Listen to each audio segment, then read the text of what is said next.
Hi, I'm Dustin Solomon with Building Shooters. We wanted to make this video to look at a couple of training mechanisms as well as why they are important. So within the last couple of weeks, there was a article in the Wall Street Journal about police use of force, specifically in rural America.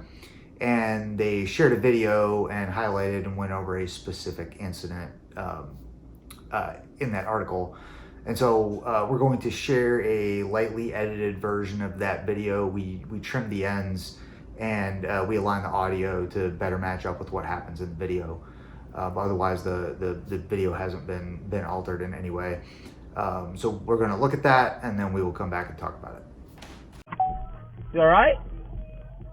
What are you doing? Let me see your other hand, bro. Let me see your other hand, dog.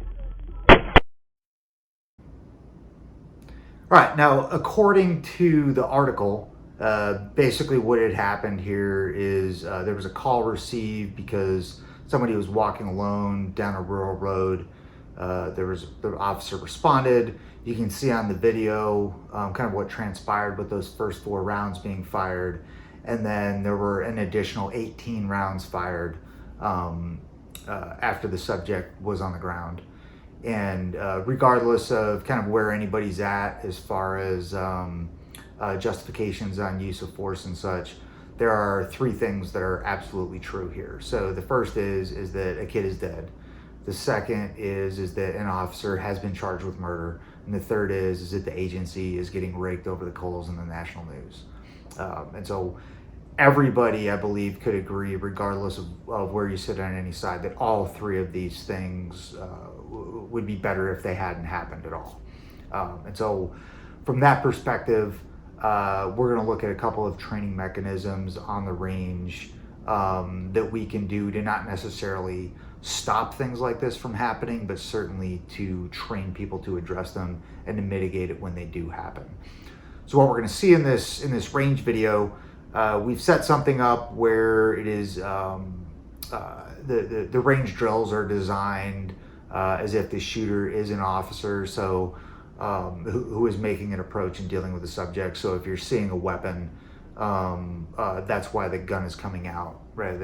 That may not necessarily be appropriate in all circumstances, but that's how we set up the range drill.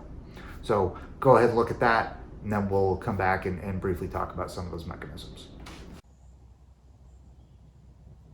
What we're going to look at here is an example of how we can use the NURO system to train for this thing that happens every day in the real world in a standard training setting.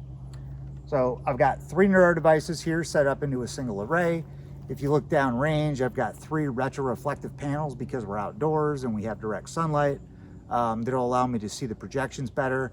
And I'm also using a shooter isolation tool, which if this were a group training environment, would allow me to see my individual response times and my individual shot splits. What you're going to see down range is a combination of visual stimuli. If we see a gun pointed down, that tells me that there is somebody with a gun in the waistline. If we see a gun pointed horizontally, that's telling me somebody's pointing the gun at me. If we see green hands, that tells me that somebody has their hands up, right? And that there's nothing in the hands. And if we see red hands, it means that somebody is injured, probably because I have sent rounds to them. So just, again, this is just an example of how we can use this set of tools to train the requirement for ongoing visual processing, decision-making, and then using what we see to drive our skill performance in a training environment. See how it goes.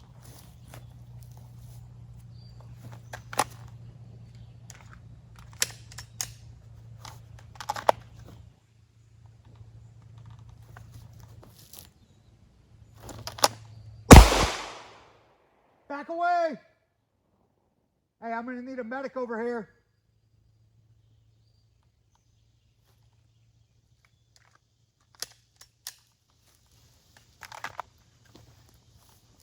Okay. I sent that round 0.02 seconds after that shoot stimulus went away, and I just had the 2 hands. So that's certainly well within reasonable expectations of the human response time.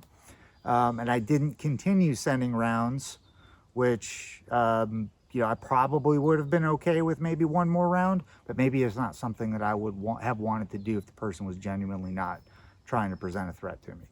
So, see another one.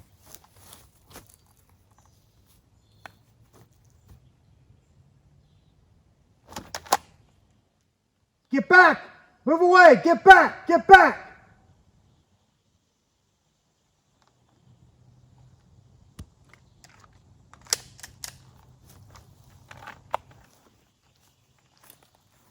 No data to look at there, but we can see if you're watching the video that my finger did go on the trigger because there was a threat stimulus I was getting ready to send around. But then before I got through my presentation and trigger press, it changed from a shoot stimulus to no shoot stimulus, and I was able to get off the gas. Let's try another one.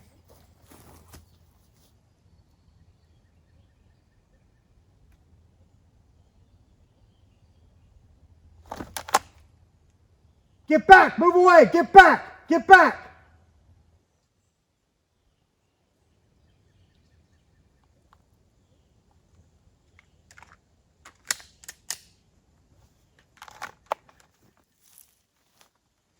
All right, here again, another one where I was on the trigger. We went from a shoot stimulus to a shoot stimulus. Finger went to the trigger, but I was not sending rounds because before I kind of got through the presentation, it changed to a no shoot stimulus. Once again, I was able to get off the gas. Let's try again.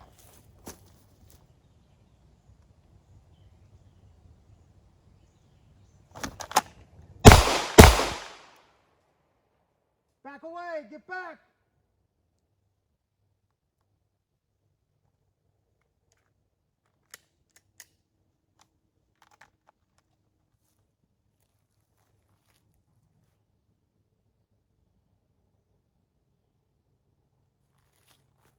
In this case, I sent 2 rounds. Both those rounds went after the no-shoot stimulus went away, and I was shooting for about 0.8 seconds. So that's in excess of what I really want. I want to try to push my de-escalation time, or the time when I'm able to be agile is maybe another way to say it, based on changes in the environment, down to about half a second. So this is in line with typically what we see with people, and particularly as the stress levels start going up in a live fire training environment. But it's certainly something we want to train to make better. So this has just been a quick demonstration of some of the things that we can do using these tools to start getting visual processing and decision making integrated into everything that we do, even in a live fire training environment. Okay, so what we saw in that video is that we do have the ability, right, and this is one of the reasons that we developed the NURO system, we do have the ability to integrate things like continued visual assessment of your environment, ongoing decision making, agility to changes in the environment. In this example, the agility is specifically related to a de-escalation or getting off the gas, right, getting off the trigger.